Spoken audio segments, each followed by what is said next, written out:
yang akan memandu nantinya akan ada pemaparan materi dari beberapa teman saya terkait pembahasan paradigma sejarah.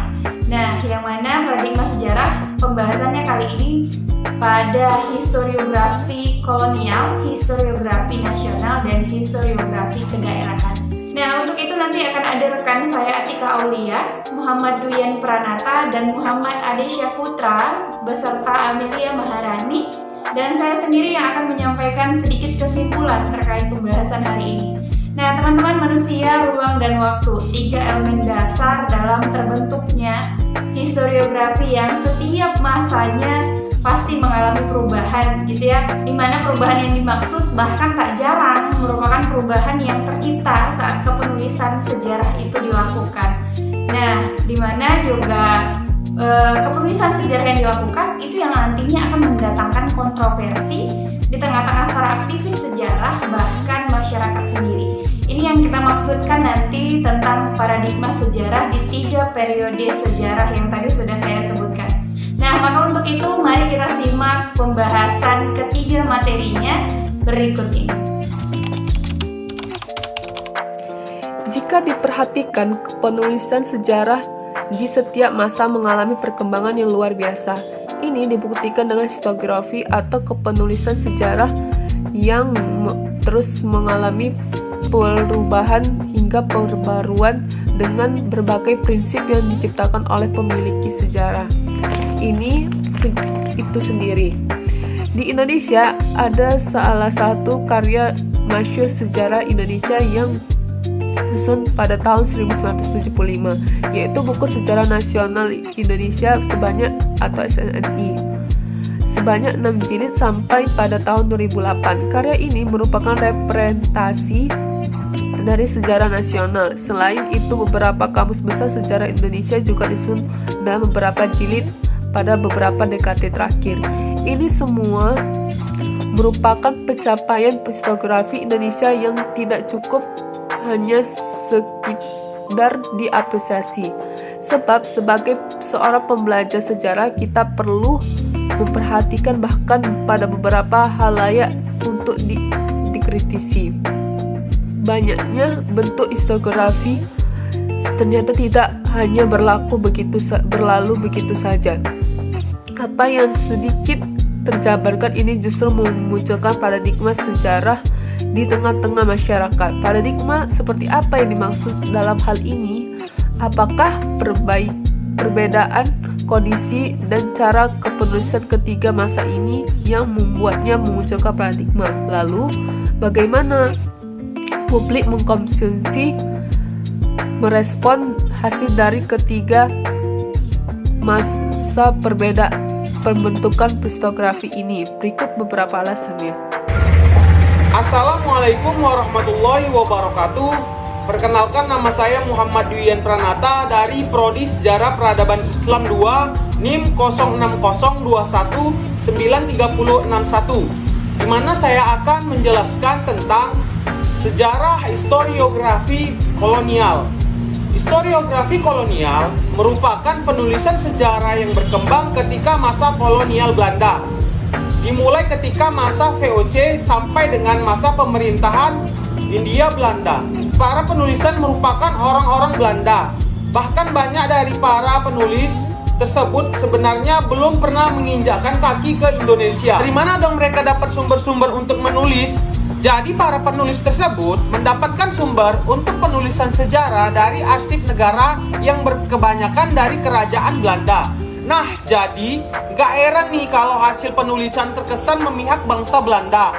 Bahkan dalam penulisan historiografi kolonial, pahlawan-pahlawan kita yang berusaha memperjuangkan kemerdekaan dianggap sebagai perusak ketertiban. Di mana saya akan menjelaskan tentang ciri-ciri historiografi kolonial. Nah, ciri-ciri yang menjadi khas dari historiografi kolonial antara lain sudut pandang penulisan yang digunakan adalah Netherlands strip atau Eropa strip, yaitu hanya menuliskan peristiwa sejarah yang berkaitan dengan kepentingan kolonial terhadap jajahannya. bersifat subjektif. Permintaan kolonial tentunya dilakukan untuk kepentingan pemerintahan kolonial. Tulisan bersifat diskriminatif terhadap rakyat Hindia Belanda. Contohnya seperti memberi label primitif, kasar, sifat-sifat buruk lainnya terhadap bangsa Indonesia.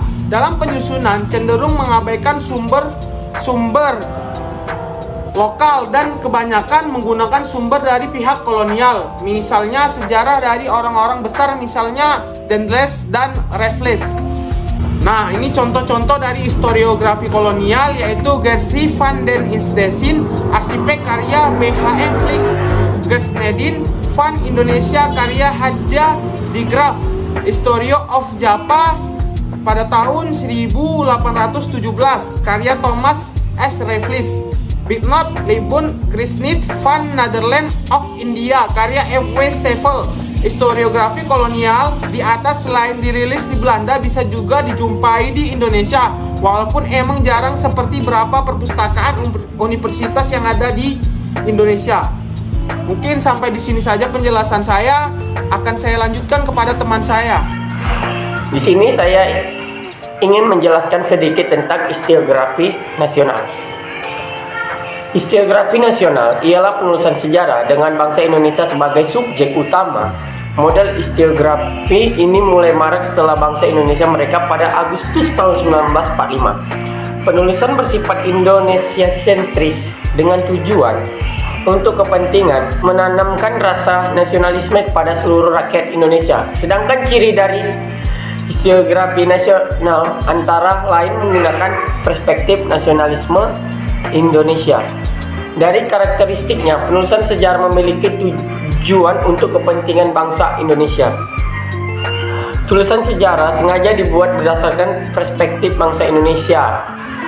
Dan sudah banyak contoh buku historiografi nasional seperti 600 tahun Sang Merah Putih karya Muhammad Yamin, Pahlawan Persatuan Nusantara karya Muhammad Yamin, lalu ada Sepintas Lalu karya S.M. Amin.